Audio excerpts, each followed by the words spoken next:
That's the first. And really contemplating what that is and what that means and how you have worked with your life. And then the second of the four preliminaries is impermanence, which has to do with non-sustainability of anything that we think we can do and that things are continually transforming. And the third is the unsatisfactoriness of samsara. Even a Lamborghini filled with Krispy Kreme donuts does not bring eternal happiness. And you can quote me on that. And then the fourth, which is the responsibility and possibility of karma. This is our ticket out, if you will, that we can actually act on our lives and make changes. So that's the preliminary. And then the second point in Lojong is bodhicitta. First, absolute bodhicitta, and then relative. Last time I spoke about absolute bodhicitta, which is the all-encompassing mind, the world that's non-dualistic. It is past karuna, which is compassion, to mahakaruna, where subject and object have been transcended. And that's the practices of that I went over last time, and I'm just going to briefly mention them. The first is see everything as a dream.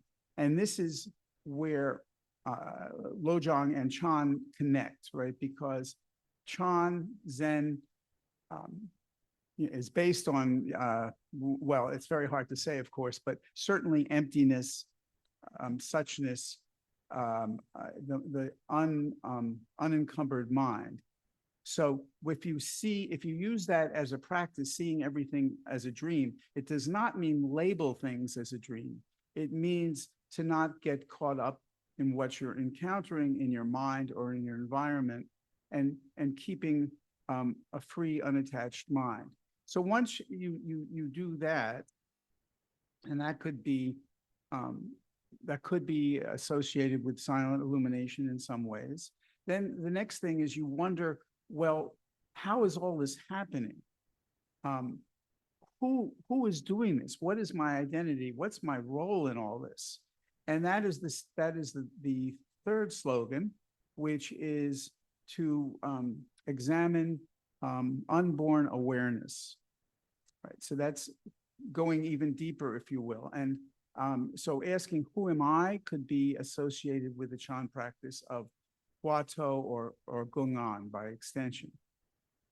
So as we're practicing these things and they're starting to work and we're penetrating our minds and getting deeper, more relaxed, getting more Dharma, we like it and we can get attached to that.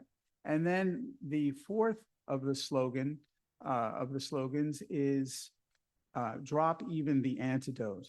Don't get attached to what it is that's saving you. Don't get attached to non-attachment.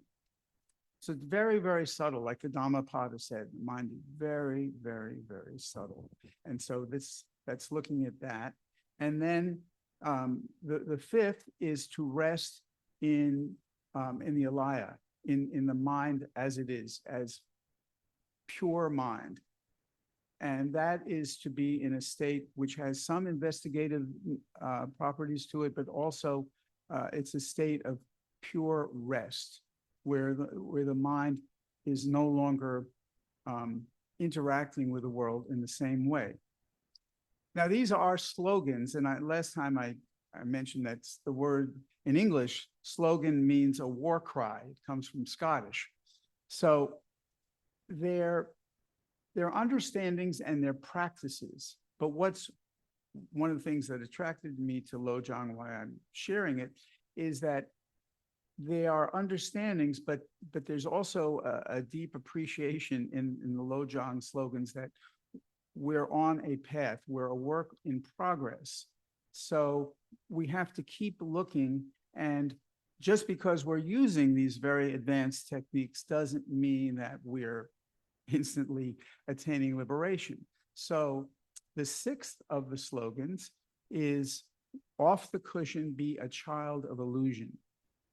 And that's kind of making this transition, if you will, from the absolute bodhicitta to the relative bodhicitta.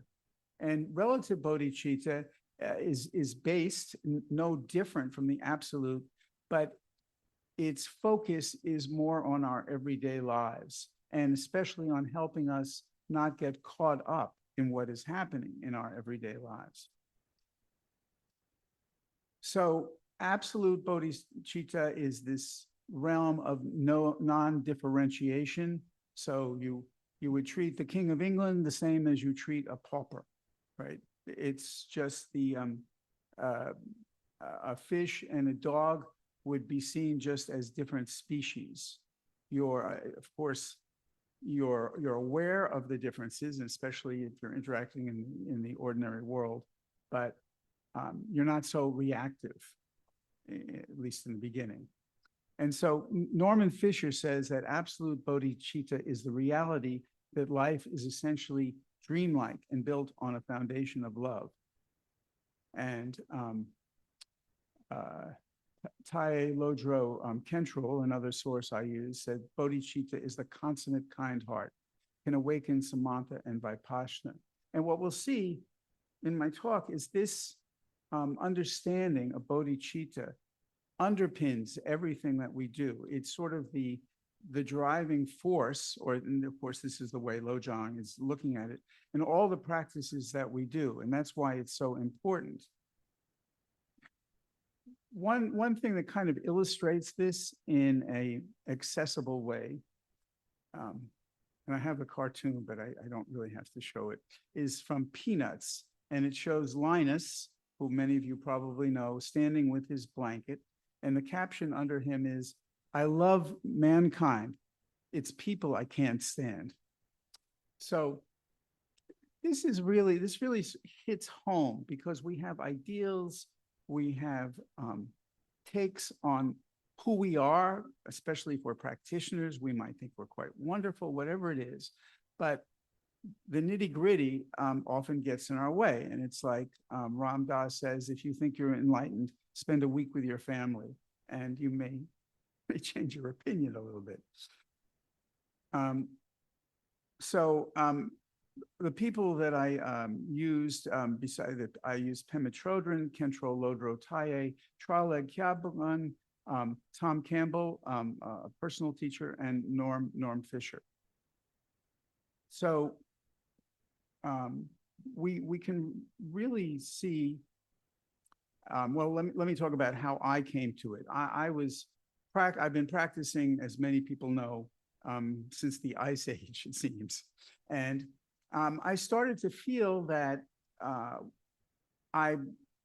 there wasn't all that much warmth in my heart, I guess. I read these texts, they're very esoteric, and sometimes I would consult Tibetan texts. And of course, I'm a docent at the Rubin Museum, as many of you may know, and I had to learn, at least as an observer, a lot about Tibetan practice. And there's such an emphasis on compassion, and I was kind of wondering where my compassion was. So that's why when I saw Norm Fisher's book, Training in Compassion, I said, maybe this is something I should read. And what this whole practice will do is turn our karuna into maha karuna. I mean, it's always in the background, this, the pure mind, our Buddha nature. And one other thing, there's an interesting connection between Tibetan practice and Chan. So in the Sutra of Complete Enlightenment, it mentions three of the advanced states of mind or techniques, depending on how you look at them. There is samatha, which is calming the mind. Dhyana, often known as samadhi, which is focusing, mental absorption, and also samapati. Samapati is quite interesting. That is fighting illusions with illusions. And that, of course, with a lot of the visualizations that take place in Tibetan practice, can be understood as part of the basis of those kinds of practices.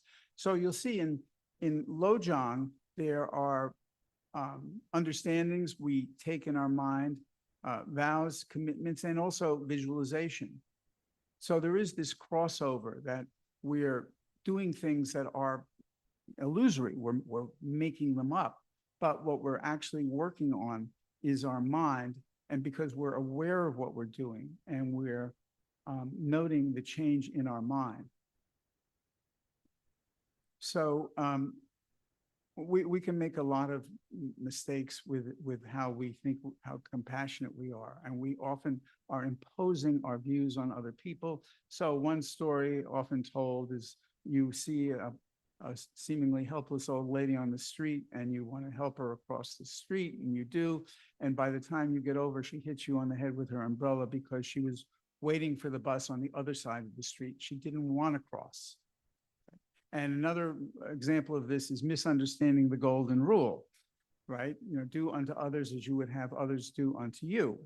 Well, as some people have pointed out, that if you happen to be a masochist and you want to get pain, you would go around beating people up, right? The Buddha's take on this is don't do to others what you wouldn't want done to you. It's a little bit safer. But I'm just pointing out there are all sorts of ways we can fool ourselves. So when we practice Chan, of course, we're putting our bodhisattva vows into practice. We're developing altruistic intention right at the beginning of our practice. And we're dedicating and transferring our merit throughout the practice, and certainly at the end. Certainly we do this in our daily sits and on retreat. And, you know, we wish all sentient departs from suffering and the vows of the donors be fulfilled. But if you look at where Chan is really coming from, Zen, I think you can point to, well, what Norm Fisher says is that, and he's a Soto Zen master, and he states quite matter-of-factly that the kind of Zen that he's practicing is really not interested in techniques. It's really, you know, you sit and you observe your mind. And where this is coming from, I can give two quotes that kind of illustrate what I'm talking about. One is from the Mind Seal by Nyoto Farung, where he says, mind's nature is non-arising. What need is there for knowing and holding views? Not even one Dharma has ever existed. So why talk about cultivation? And from Dogen's Fukenza Zengi, the way is basically perfect and all-pervading. How could it be contingent upon practice and realization? The Dharma vehicle is free and untrammeled. What need is there for concentrated effort? Now, I certainly believe those, and I take them to heart, but a non-arising mind is not where I am at the moment. And I'm working on it, right? So Lojong is coming at this from a very different angle, from the angle of compassion, of seeing bodhicitta as I said earlier, underpinning everything, as motivating our samantha, as motivating our vipassana, you know, our looking into the way the mind works, deep analysis. So today we're going to talk about 10 of the slogans. They're basically from number 7 to 10. And these four, I don't know why, but for people order them in different ways. All the rest of the 59, everybody numbers them the same way. Their interpretations can vary wildly, and the depth of insight goes in many different directions. But what I'm going to do is I'm going to take them in the way that I think is most logical. So what I'm actually introducing now is the practice of Tonglen. That is the practice at the heart of Lojong. And it's really not very much like anything we do at Chan. So you have to listen and see how you relate to it. And I think even just my talking about it might have you look at your practice, you know, your traditional practice in a different way. And these are things that you can try and add on a little bit. I do a little bit of it on a daily basis. And I found these slogans as a whole very, very helpful. So Tonglen means giving and receiving. And so it is a wisdom-oriented technique. And it's really looking at our intention and our compassion. But we're talking about a technique now. So I have to make clear kind of what it is and how it works. So wisdom and intention. And one thing that we understand in Zen and a lot of non-dual traditions, there's an understanding that wisdom and compassion are identical.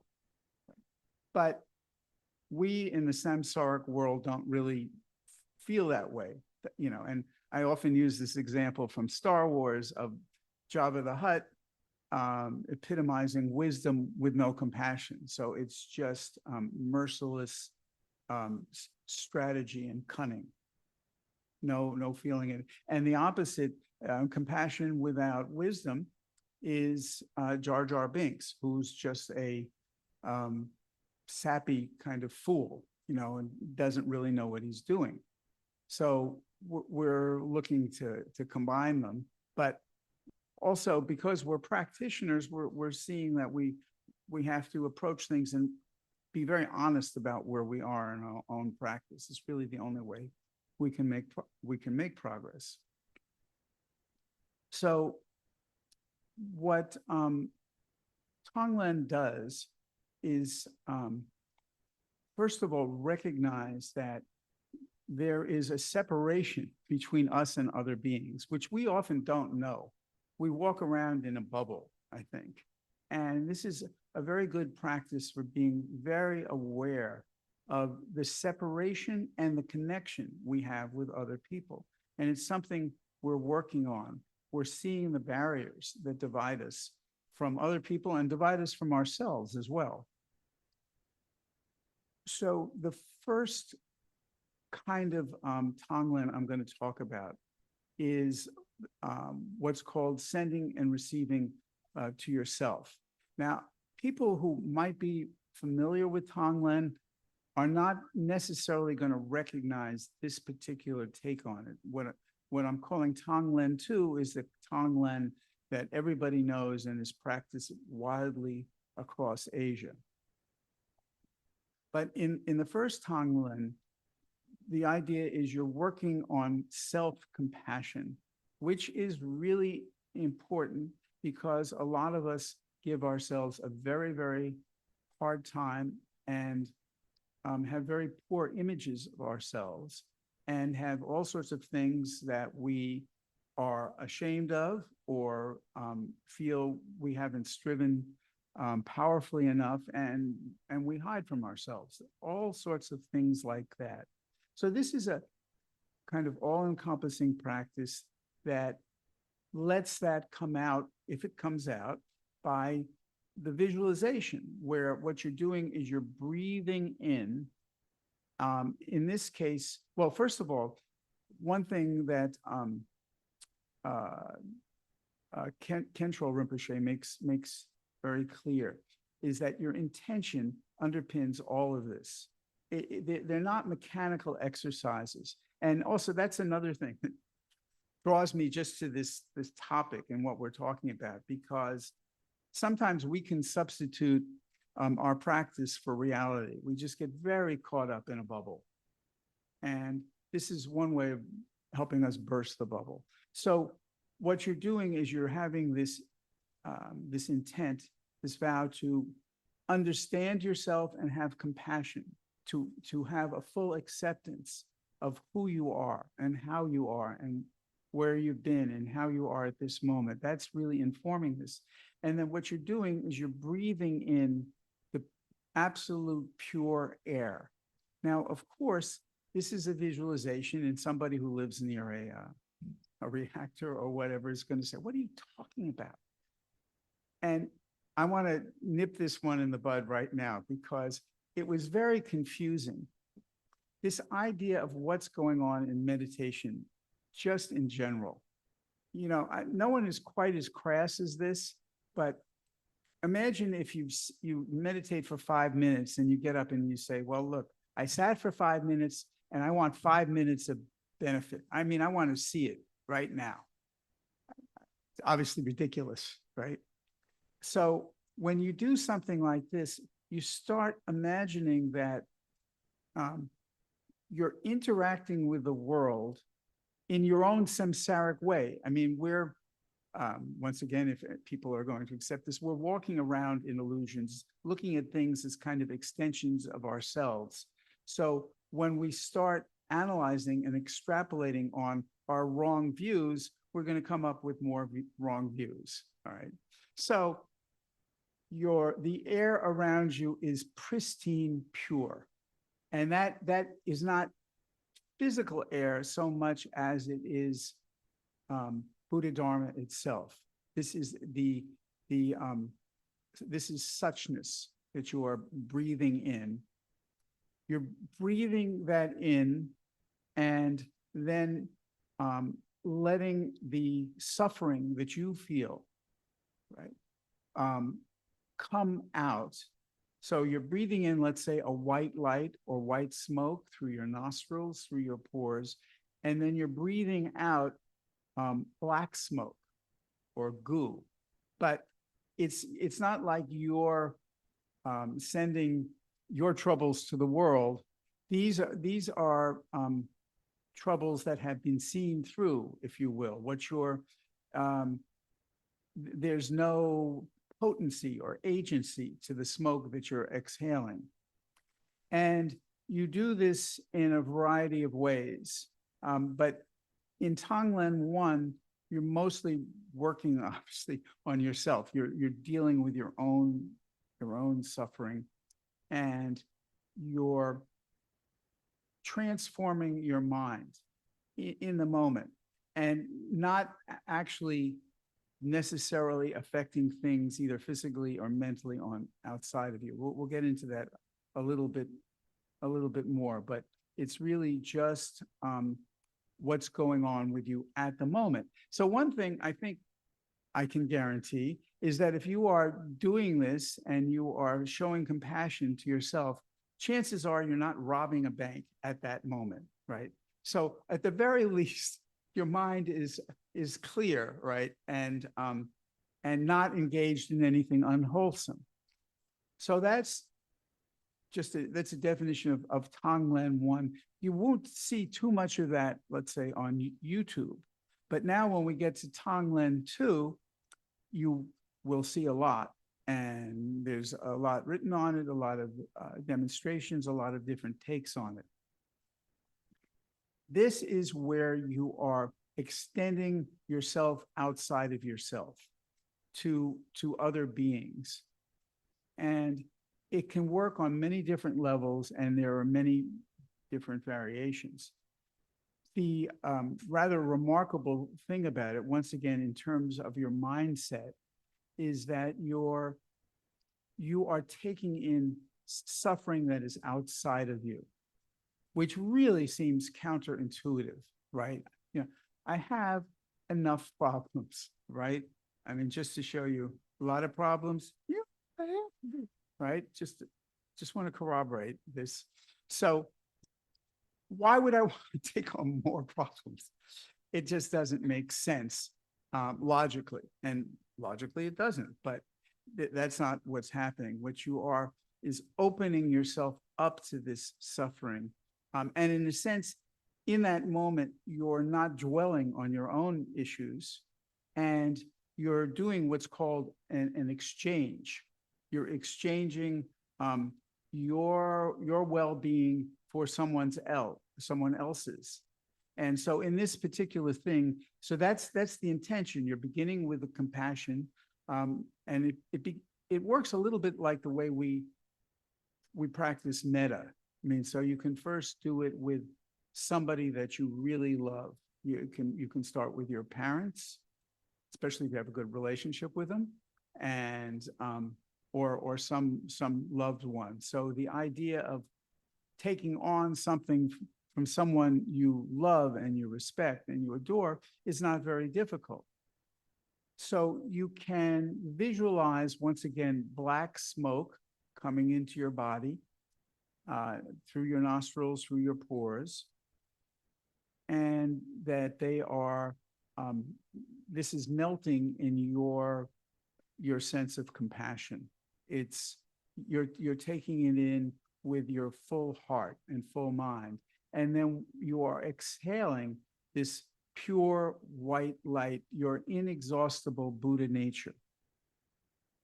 And what the Rinpoche says is that when you nurture others, you're nurturing yourself.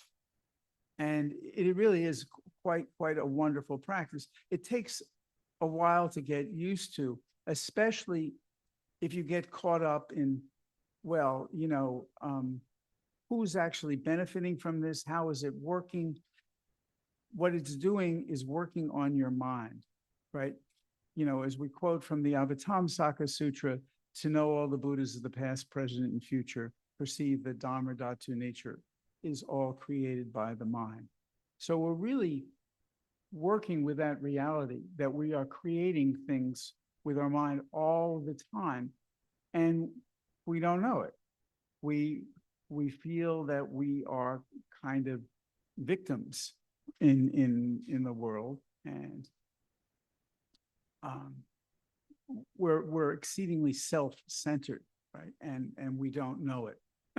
and when we start to know it, we realize there's a lot more that we don't know. So I think it's something that you can think about. You can think about your own practice, right? This is something, you know, I'm giving this talk at a Chan center where, you know, Tonglen is not particularly taught. But I think with whatever practice you have, whether it's counting your breaths, watching the breaths, chanting Omitofo or silent illumination or Wato, I think you can become aware of how you might be possessive of your method. You know, it's my method. How did I do this morning? I felt really good. Today was a lot better than yesterday. I certainly hope tomorrow will be even better, right? Those kind of attitudes can really creep into our practice. And so this is, you know, my talk could be kind of a general heads up to look at these kind of things. So let me talk also about breath also, because I'm trying to make these connections to show how this practice is not that foreign from what we normally do. You know, breath is really the anchor of all our practices, because if you're practicing Wato and silent illumination, chances are you're breathing. I mean, I hope you're breathing, right? Or you'd have a hard time watching this talk. So, you know, it's said that the breath is the subtlest part of the mind. And I'm sorry, I always get this wrong. The breath is the subtlest part of the body and is the grossest part of the mind, right? Those always get them mixed up. But so there's this, so in working with the breath, we're connecting mind and body. We're connecting self and other. There is a lot going on just within the mechanism of doing this kind of practice. And I think it's something that can be very helpful. And that's why I'm talking about it. So just to talk about what some of the other teachers have said about this, about the sending and receiving. So Trala Kyaban says that sending and receiving is the practice of relative bodhicitta. It's about transforming our habits, right? Very important, because our habitual tendencies can seem like they're made out of titanium and fastened with super glue sometimes. Hard to break a habit, right? So in Tonglen, we are trying to adopt a radically new way of looking at things. Tonglen is called exchanging oneself for others, because it involves giving away everything that is good in our lives and taking on everything that is bad in the lives of others. So it's really it's a pretty courageous thing to embark on. I mean, even to consider. So when we breathe, out our white light, our wonderful virtues, and breathe in the terrible sufferings, this is really having a very powerful effect on our own transformation. And once again, we're chipping away on the fixation on our own self, because we're going beyond the parameters of our own egoistic minds. I don't mind saying that a number of times, right? Because it's really hard to get.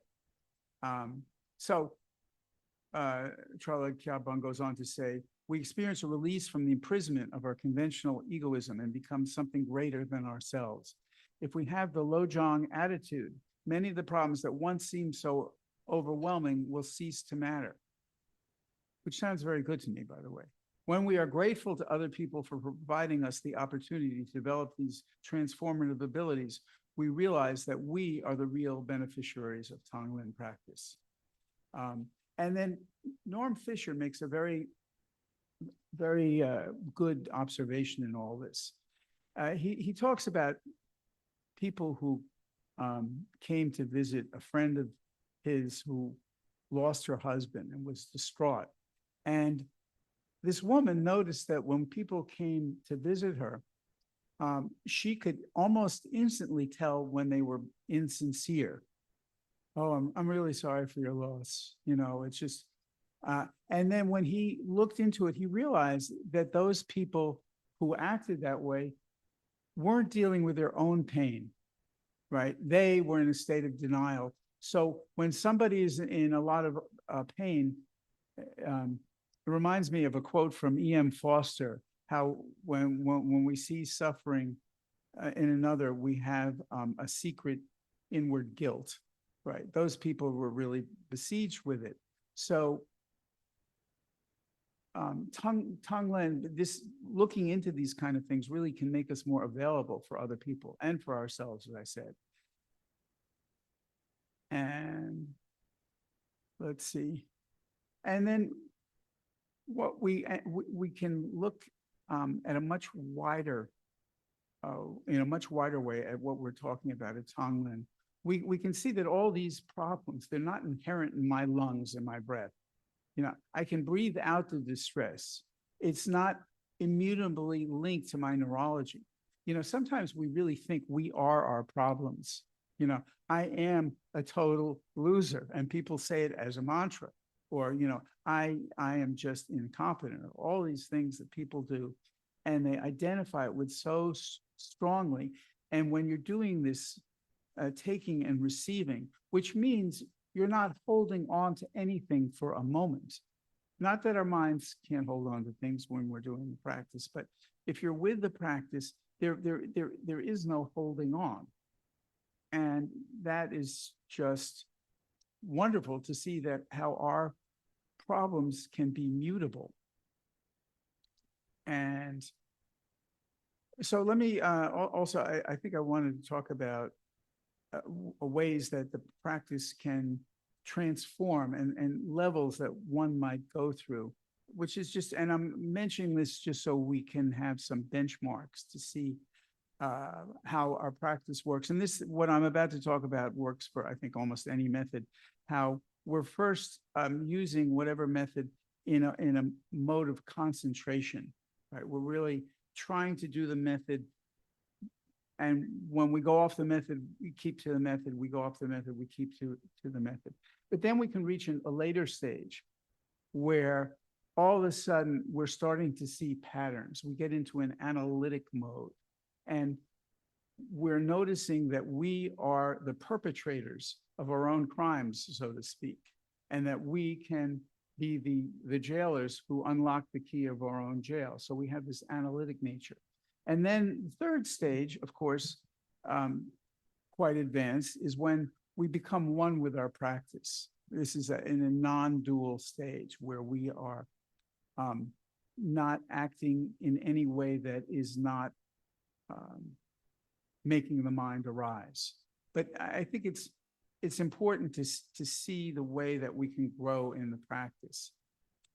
And it reminds me, years ago, Master Sheng Yen Shifu told us about the stages that happen after an initial enlightenment. And I remember listening to that, and I'm just being honest. And I sort of thought, oh my God, I'm trying to deal with leg pain. I'm trying to not be distracted. I'm running, the plot of Star Wars in my mind, and he's talking about what happens, after enlightenment. But these many years later, I really appreciate it. Because so he said, when you have a first enlightenment experience, you hear about water, right? You never knew it existed. And I guess you could metaphorically transfer that to an awakened state. I didn't know I didn't have to suffer like this, right? And you've experienced it. It's not conceptual. I think that's the point of a true Kensho or Satori. But all you've done is seen the water, and then you go and you taste the water, or you actually. I think I got this wrong. First, you hear about water. You don't know what it is. Then you go actually see the water, right? That's number 2. Number 3 is you taste the water, right? Number 4 is you swim in the water. And number 5 is you become the water, right? This is like the 10th ox herding picture. Of course, that's a funny image to think of the water going into the marketplace. It would cause a flood, but you get the idea, right? Don't want to take my metaphors too far. So this whole practice really has just a much wider dimension. And it can really be looked at dynamically, and we can see the emptiness of all the things that we're caught on, as well as dispensing with them by the technique. Not dwelling on them. It's not dwelling on them and sort of removing them from the mind is not the same as a real enlightenment experience, from what I understand, but it's just really working with what we've got. And this is also with all the other slogans, which we will get to in subsequent talks, really show how the Tonglen is got our back in our pettiness, in the way that we take our problems and foist them on others, the way we lie to ourselves, the way that we misinterpret, right? Wait till we get to slogan 52, how we're continually misinterpreting the world. So these slogans also, and I think I can talk in general about how you practice them. Some people practice one slogan a week. Some practice one slogan for a year. Actually, the next one we're going to do, you could easily practice for a year. I'll get into that in a moment. And some use it the way that I use it. They're sort of in the back of my mind, and I might recognize a state, an unwholesome state arising in my mind. And, if I'm lucky, I'll catch it, and there are 3 places where you can work with it just as it's arising. Of course, you could keep these things away if you're lucky, but just as it's arising, when you're in the midst of it, very difficult, and after it's passed away, so that you learn something from it.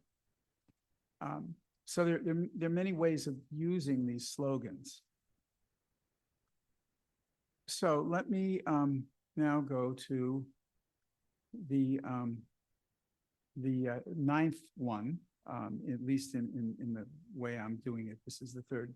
This is a slogan called, it's 3 objects, 3 poisons, and 3 virtues. And this is the slogan that you can study this one for a year and scratch the surface.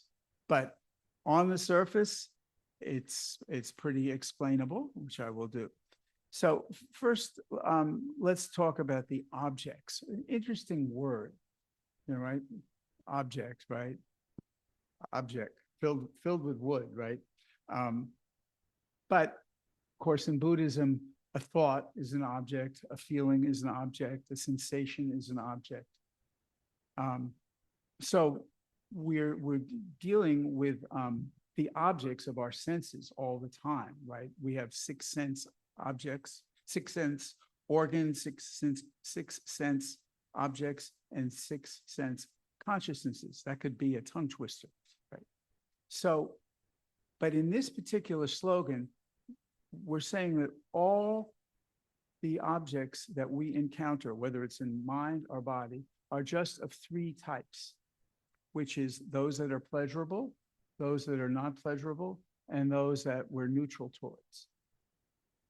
Now, anyone who has been studying Buddhism for any time, knows kind of matter-of-factly that, like, when you teach about the five skandhas,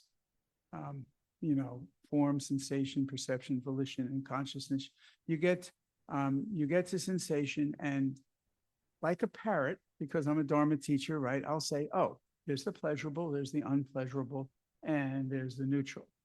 And another reason that I'm giving these talks is I have been noticing in myself that I'm filled with lots of buzzwords, but not so much buzz. I've got the buzzwords, but not the buzz. And, you listen to these things and you add it to kind of your dharmic lists, but you're not really incorporating it, seeing how it works. And that's a lot about what this slogan is talking about. So it means that everything that you encounter is an object, and it's going to have that that feeling tone or that discrimination to it, whether it's gross, it's wow, there's a Krispy Kreme store next to a Cinnabon store.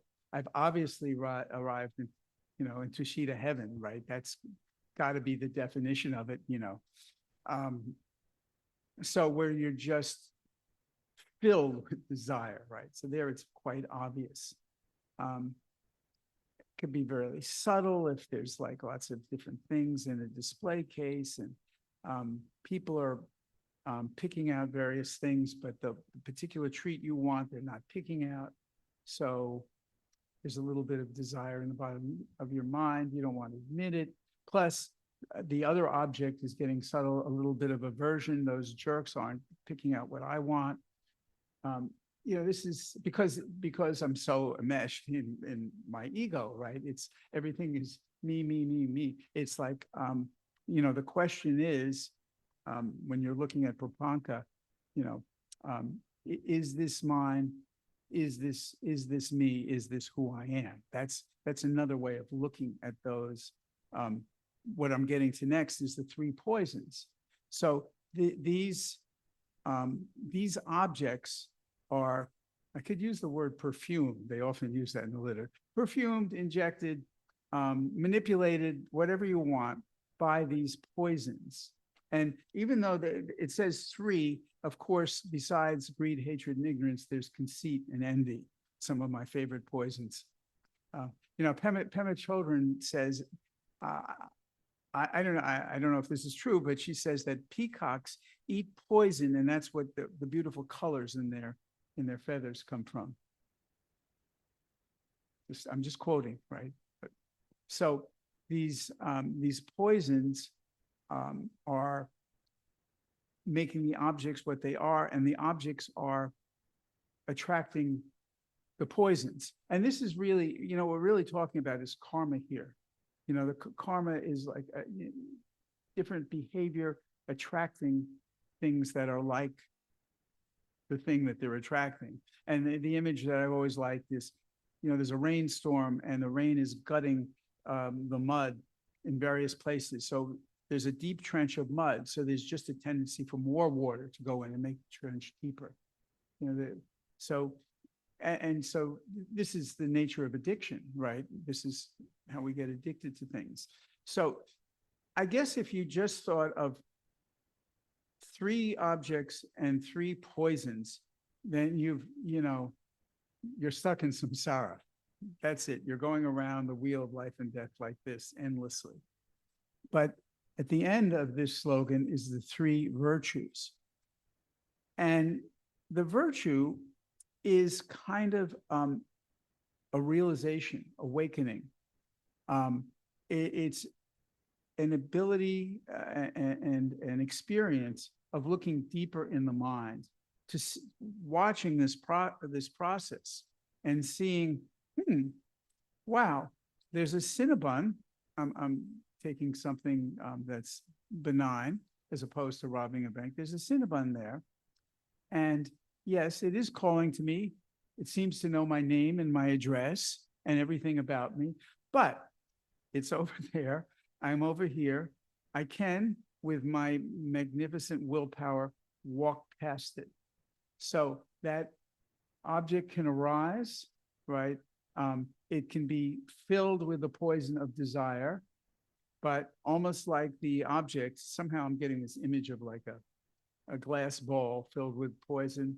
I can just turn it over and pour the poison out. And that act is a virtuous act, and it's tied to the 4 proper exertions, of cutting off unwholesome states of mind, keeping unwholesome states of mind at bay, encouraging wholesome states of mind to arise, and maintaining wholesome states of mind. So that's also all of the traditional teachings are sort of in this slogan, but it's really narrowing it down in a particular way so that we can really note that it's not just something on a list, pleasurable, unpleasurable, neutral. We see that they're attractive. Pleasurable is desire, and unpleasurable is ill will.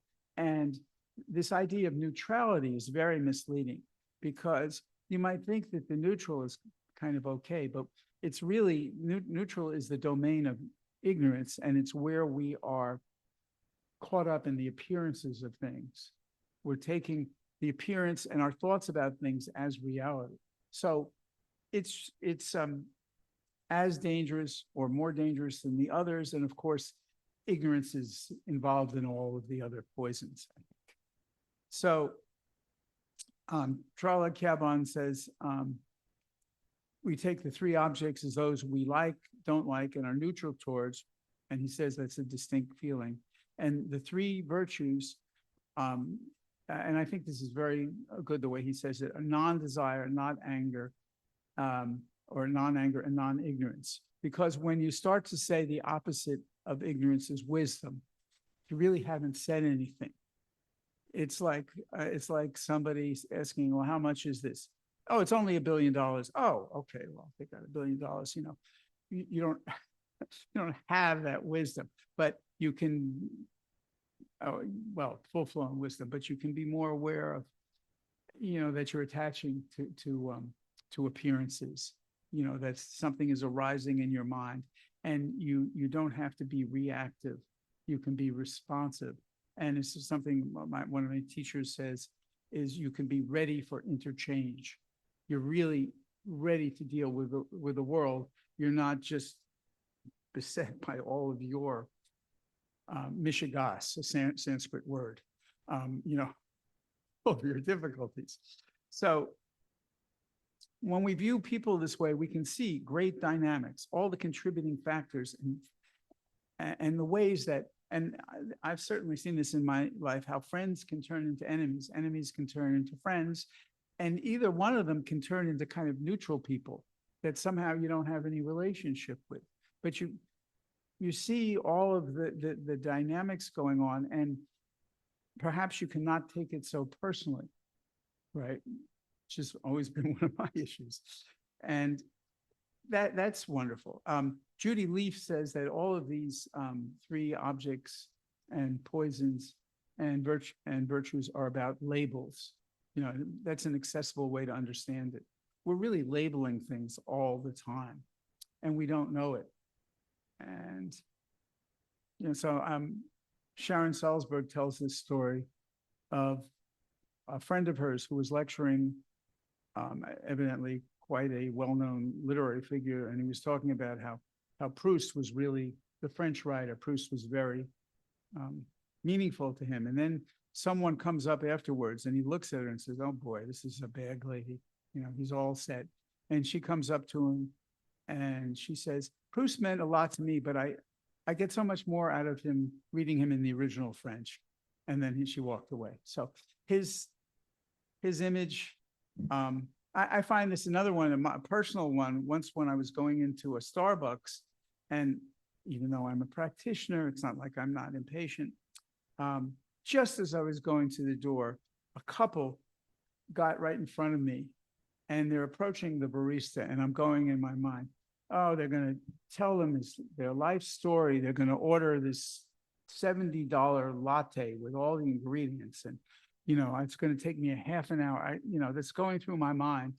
And before I got to the desk where the barista was, they left because they had left their umbrella there and they just went to fetch it. But I went through this whole drama in my mind.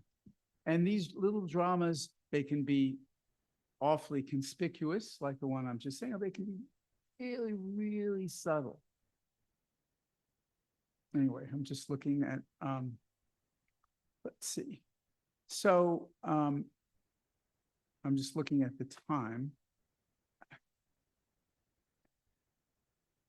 And then, ultimately using this slogan of the three objects, three poisons, three virtues, we can start to see how the objects themselves are not necessary.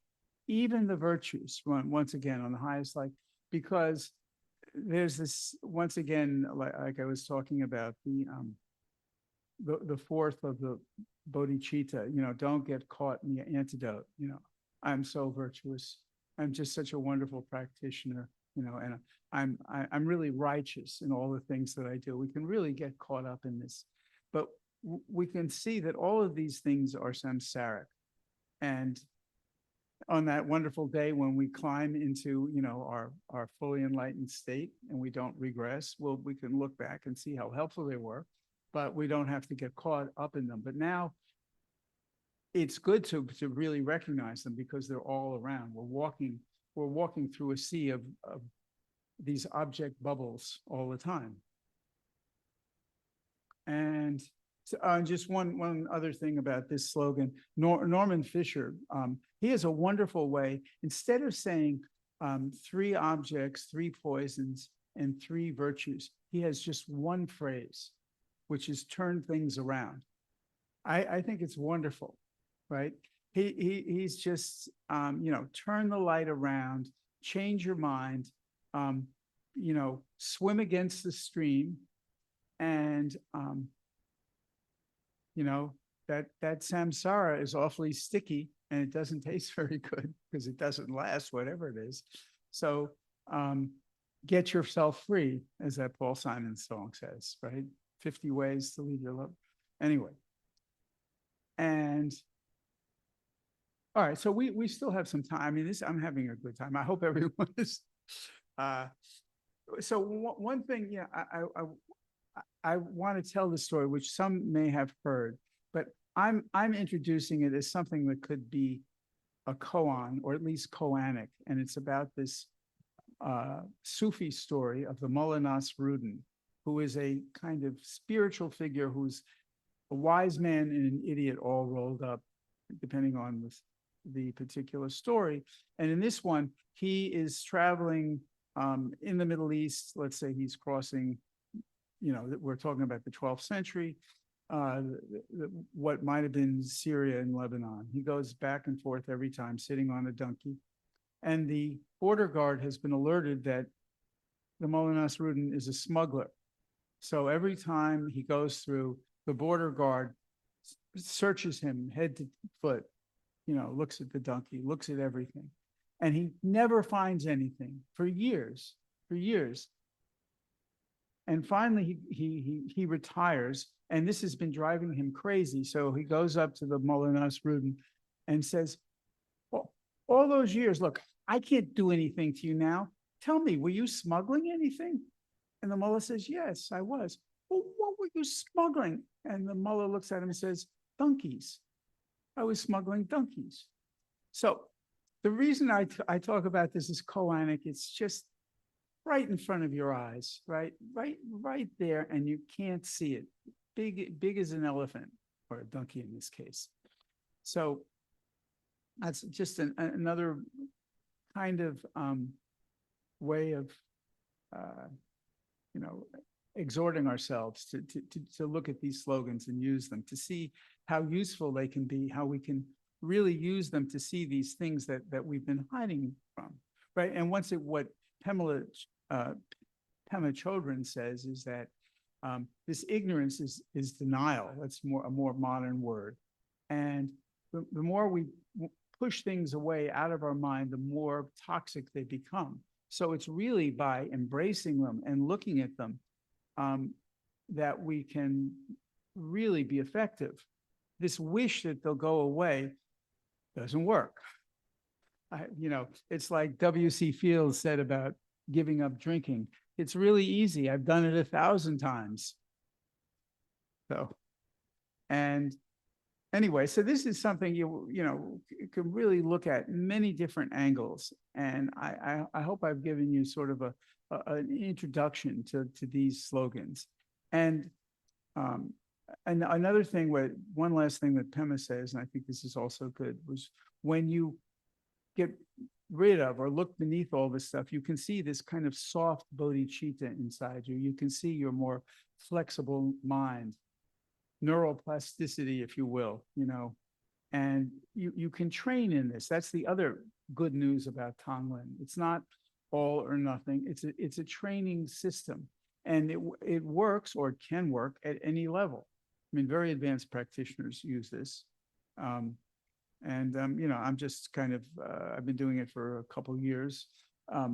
It's not my main practice, silent illumination is, but I've been finding it very helpful. So the last one I'll talk about before I'm going to show a short video because I want to, but I just talk about this. This one is always practice with slogans. And Norm Fisher just has always practice with slogans and doesn't really go into it, but I'm going to go into it a little bit because it seems like a throwaway thing, sort of, it's like I'm advertising for this system, buy two, get one free. But I think it's much deeper than that. Always practice with the slogans is really pointing to the continuity of practice, right? So so whatever's going on, in my mind, whether you're actually using a slogan or not, you're using your awareness, you're trying to be mindful. And also, I extrapolate that practicing with the slogans always means practicing with Buddha Dharma, always means practicing with the refuges, always means practicing with the 6 paramitas. I mean, that's the real continuity of practice. It's a reminder, and that's you see if you really look up and down these 59 slogans. The slogans know that you're not going to remember the slogans because they overlap in all sorts of different ways. You vow, just like W.C. Fields, I'm going to give up drinking. And next thing you know, you've had this is an invisible martini, right? I'm not breaking the precepts. Glug, glug, glug. I had 3 olives there. So, that's really seeing how these slogans can help. There's a quote from Shantideva, while their evil ripens in me, may all my virtue ripen in them. Every time we remember a slogan, it will automatically help us not to react to things in our usual habitual way. And I think that sort of sums it up. So what I want to do now is show this video. And let me explain why I'm showing it, right? Because intention is really important. some of you will be amazed that I'm showing this comedy video, which some of you know very well. It's almost every American has seen this. But we've been talking about dreams, right? Being in dreamland, so to speak, and looking through it. So a stage act, and this a skit can really be looked at that way, because two levels of reality are actually transpiring in front of your eyes. We don't usually look at it that way, but I'm going to talk about it that way. So let me roll the camera, so to speak.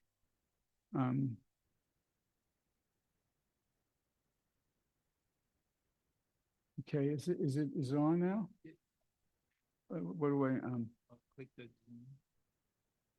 yeah. Oh, Zoom. Okay. Oh, share. Okay. Okay. That'll be fun. Oh, share, right. And share sound too. Okay, and sound. Oh, did I miss sound? Just click it again. Stop sharing, it's fine. Okay. Let's do it again.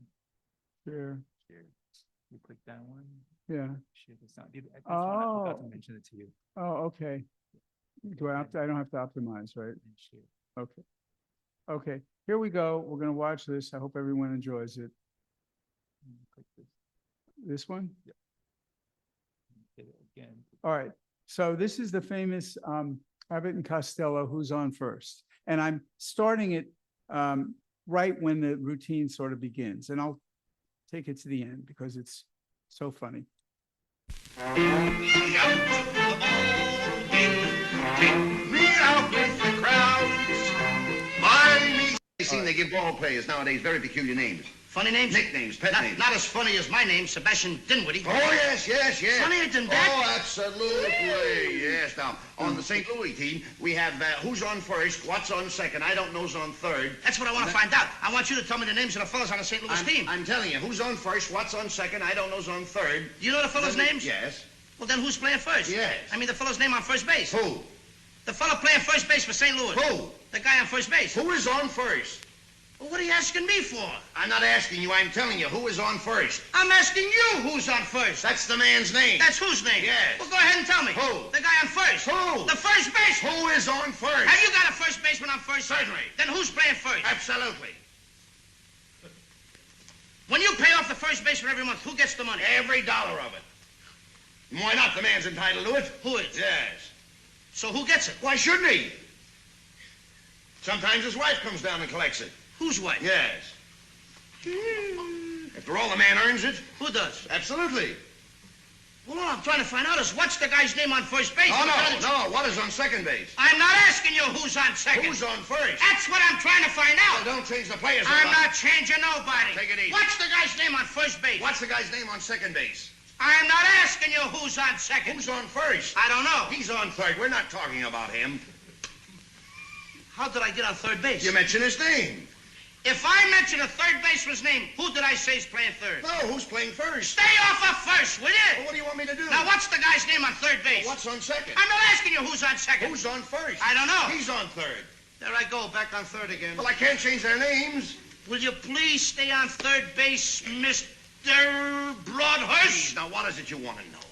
What is the fella's name on third base? What is the fella's name on second base? I'm not asking you who's on second. Who's on first? I don't know. Third base. You got an outfield? Oh, sure. St. Louis has got a good outfield? Absolutely. The left fielder's name? Why? I don't know. I just thought I'd ask you. Well, I just thought I'd tell you. Then tell me who's playing left field. Who is playing first? Stay out of the infield. Don't mention any names out here. I want to know what's the fella's name in left field. What is on second? I'm not asking you who's on second. Who is on first? I don't know. Third base. Oh, take it easy. Take it easy, man. And the left fielder's name? Why? Because. Oh, he's center field. He's center. Will you pick up your hat, please? Pick up your hat and Look. stop this. Now, look, Mr. please. Broadhurst. Yes. Wait a minute. You got a pitcher on the team? Wouldn't this be a fine team without a pitcher? I don't know. Tell me the pitcher's name. Tomorrow.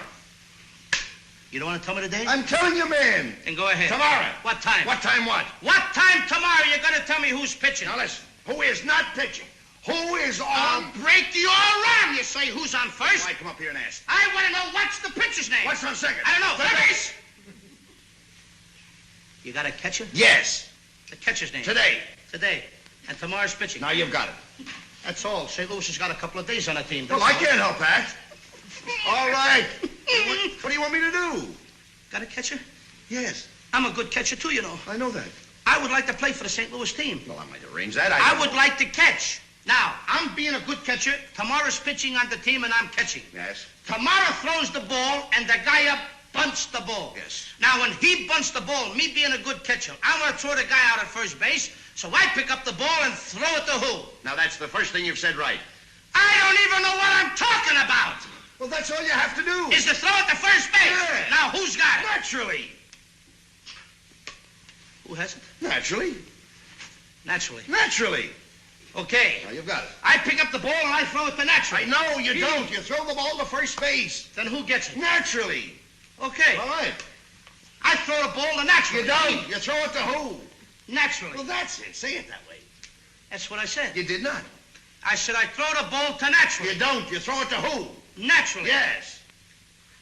So I throw the ball to first base and naturally gets it. No, you throw the ball to first base. Then who gets it? Naturally. That's what I'm saying. You're not saying that. Excuse me, folks. All right, I'm sorry, Frank. I throw the ball to You naturally. throw it to who? Naturally. That's it. We'll say it that way. That's what I'm saying. Don't get excited now. Don't get I excited. throw the ball to first base Then who gets it? he better get it. All right, now don't get excited. Take it easy. Now I throw the ball to first base. Whoever it is drops the ball, so the guy runs to second. Who picks up the ball and throws it to what? What throws it to I don't know. I don't know. Throws it back to tomorrow. A triple play. Yeah, it could be. Another guy gets up and it's a long fly ball to be called.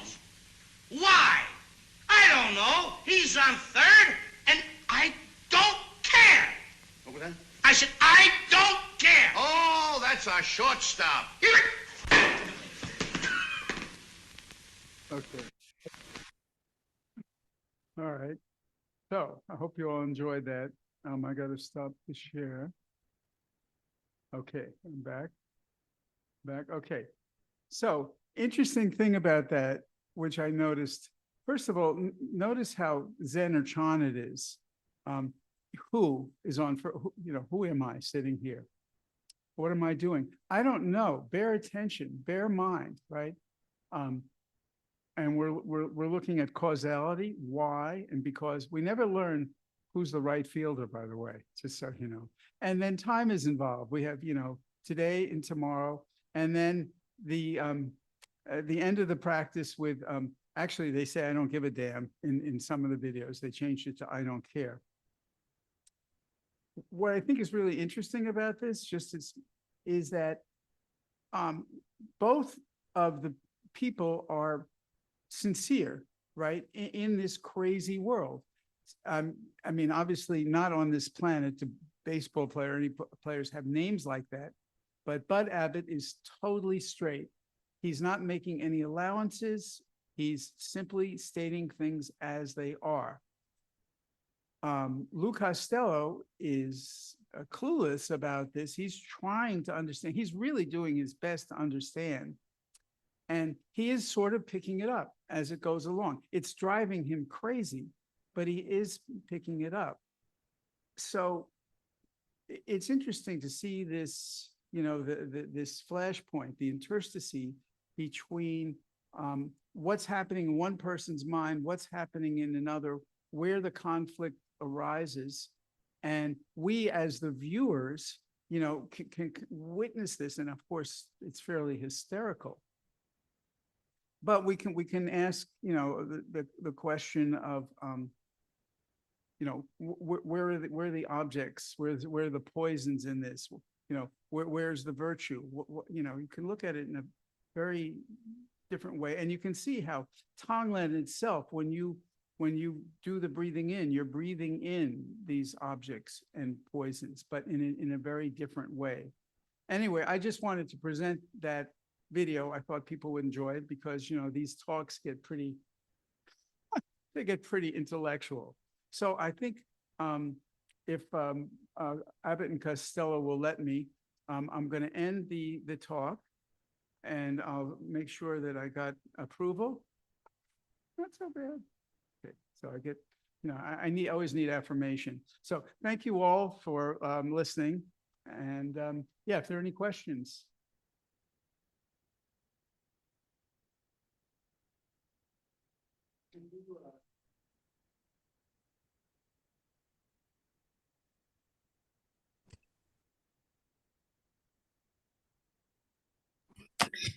Hi, Harry. Yeah. Thank you for the very good, interesting ending with this videotape. And I personally, especially has a good feeling of it because my last name is Wu, and many times on the phone, I get asked who and it's Wu.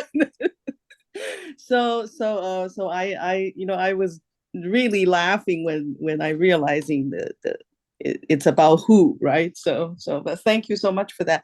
I think today you explained the what is it called? The English. I'm knowing that with Chinese more Zhao. So you were trying to tell us about that, and I found your talk always very inspiring and very sincere. But I have one small request or suggestion is with your talk, a lot of time it has a good deep theme in there, but I can, as we go along with it, sometimes we lost track of it. So is there any way to have a small outline for that? So we know as you move on, we know where we are with the talk. That's just a suggestion, but I'm like you. I'm at the age of maybe even older than you that I don't like all these PPT and all that. But I found your talk is always very helpful, and you're putting a lot of work to it. So I feel like I not wanted to capture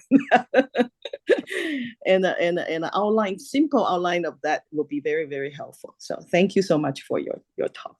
Glad you're on first. Okay. So we have a question in the for this. Yes, I just wanted to know a little bit more about the sources that you based your talk on, if there were books that we could look at to learn more. Well, there's Norm Fisher, Training in Compassion. There's Kabgan Traleg, and you can get that's on the internet, called Lojong. Pema Chodron's book is Start Where You Are. Lodro Rinpoche's book is the Power of Mind, and Judy Leaf has a book on it, but I got this from her stuff from Tricycle and Lion's Roar. Thank you. Thank you. Does Sure. anyone have any questions, online participants? I already said you can unmute yourself and just ask the question.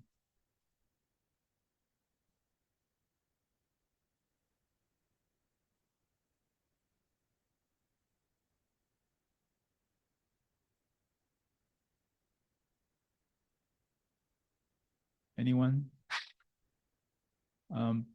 If not, I will just say I need to apologize earlier because I didn't set up the machine right, so there was no audio in the beginning. Oh, I'm not sure if you don't mind if you can introduce the thought again. yeah, I'd be happy to. How long was there no audio? About 5 minutes in the beginning when I go to your place to turn on the volume. Oh, all right. Well, sure. I mean, I'd be happy to do that. Just very, very quickly, I read a passage from the Dhammapada about how difficult it is to control the mind. And, which I said is, equal in all traditions. And then I talked about bodhicitta, absolute and relative bodhicitta, because we had covered absolute bodhicitta last time, and these 4 slogans that I did today were about relative bodhicitta. And relative bodhicitta is looking at the particularities of things, noting the differences, unlike absolute bodhicitta is almost equivalent to Buddha nature. It's a non-dual world, but it's absolute is what supports the relative. And of course, for the Buddha, I'm saying is no different, but its relative is very helpful to us because it lets us really look at all of our difficulties, the little tricks we play on ourselves and others, and lets us see through it. And I'm trying to go back to where my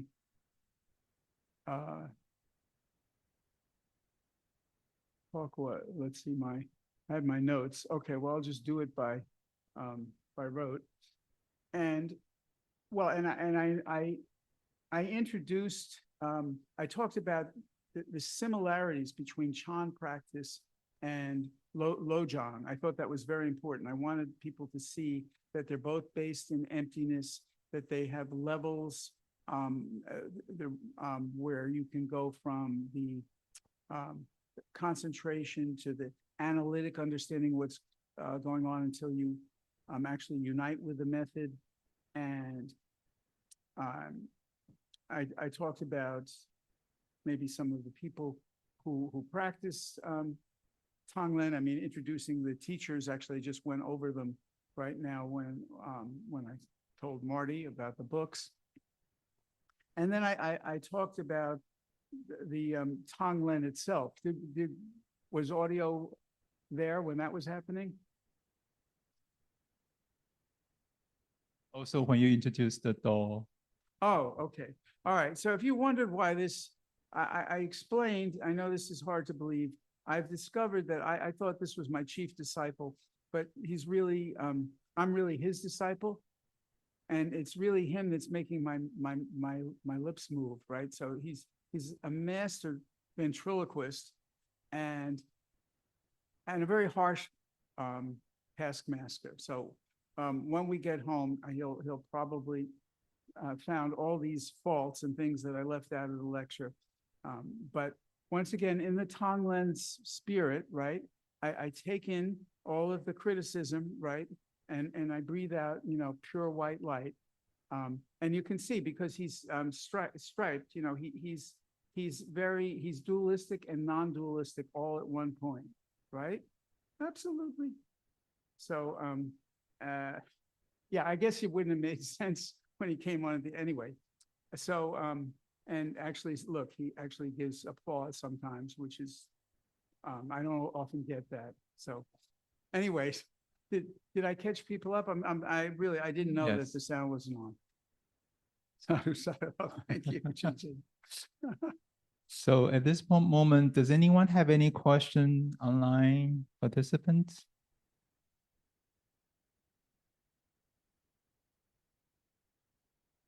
And I'm sorry again, I haven't heard the audio earlier, but myself want to express my own appreciation to our instructor today, Harry. Yeah. I want to relate to your comments about poison because my teenager son right now is into the perfume. Oh. The whole class is buying perfume and shitty perfume. And today I would like to tell him that perfume is poison. Oh. Is this, you know, there was a report about that on NPR about people spending hundreds of dollars for these bottles of perfume, teenagers. Exactly. And they are moved and actually probably the social media looking at other people to show different perfume. Yeah. Oh, wow. Right. Well, it's not the perfume that's the poison, right? It's the attachment to it. Yes. That's it. He's so attached to the perfume and thinking that if he didn't wear one to the school, he's not showing himself that kind of motive. Uh-huh. Wow. And anyone else? I see some of my old friends. I don't know if anyone has any questions and or comments. You know, I was really curious if people see this connection that I was trying to make between how Chan can be complemented by these slogans. You know, that's once again, I was feeling that I was kind of caught. I also might have said this in silence, evidently. You know, caught in a kind of rat race of practicing and substituting practice for reality. And in terms of a reality check, the slogans are really quite helpful. Their wisdom is deep as the ocean. They're part of Dharma. And I'm, just wanted to spread the word. Yeah, anyone online participants, you can actually unmute yourself. Any comment you want to make, feel free. Hey, Harry, it's Echo. Oh, hi, Echo. Thank you for the talk. Actually, I want to respond to the person who asked the question about using, perfume as a poison to stop the sun biting. You gotta be careful because you gotta understand. I mean, I have two sons. That when they grow up, in this age, they also using perfume and all that. It's just a way to be recognized as part of the community. So if you take that away, you better know what you're going to replace with. It's very tricky. Kids wanted to fit in. Kids wanted to be part of it, the culture, what they are experiencing right now. So I just want to respond to that. Thank you, Echo. I get your points. Thanks. Yeah, I understand what he really is looking for. Is just to be supportive and be loved by his peers, basically. That's very helpful, and I think that's really in the spirit of Lojong. Using it's something actually I probably should have talked about, which is just skillful means. And one of the things that happens as we advance in the practice is our ability to use skillful means improves. And he may grow out of it. And one of the things that also is a product is that eventually we can not only can we accept ourselves, but we can accept other people and let them be who they are. I mean, obviously there's some situations can be tenser than that, but I know I've often tried to change people in my life and it just hasn't worked. So thank you, Echo. That's a very, very helpful comment. If I may interject, my children are grown now, but when they were coming up, Beavis and Butthead were very popular. There were two animated characters that were extremely, extremely annoying. And I really didn't want them to dwell on Beavis and Butthead. So my method to help them get past it was to give them as much Beavis and Butthead stuff as they wanted, more than they wanted, until they couldn't take it anymore themselves. Oh, that's it. That's it. Thank you. Yeah. Does anyone have any other questions online? And thank you for the comments, Seiko. Appreciate that. Part of me just I don't want my son to spend hundreds of dollars on the perfume and with no limits. Yeah, well, there is reality sometimes does, rear its ugly head in these kind of things, but yeah. I just had one other point I wanted to raise. You were asking about the relationship between a Chan practice and other practices, including Lojong. Right. And I think it's important to put things in context. Maybe in the old days in China and Japan, people were coming out of a context where they knew they were as monks or as practitioners in their home countries. They knew the background of compassion and the paramitas and all of that. For Western practitioners studying Zen, it's just Zen without words and letters, and they don't have a context. Yeah. So practices that give them a context are very valuable, I think, especially in the West. Yeah, I think that's a very good point, Marty. And like I said, Chan, I think of Master Shifu, most compassionate person I ever met in my life, exuded it, but it's not a deficiency in Chan, it's my deficiency in the way that I practice, I recognize. And so, I'm always doing things to try to rectify it. And that's why I think that just contemplating these slogans, just looking at them, not to, disrupt anyone's practice, but to widen the horizons and really ask these important questions about what you're doing and really ultimately, who are you practicing for? Is there a who there? Well, we know he's on first, but more seriously, it's really, really essential, because otherwise we just keep chasing our tail, which is another definition of samsara.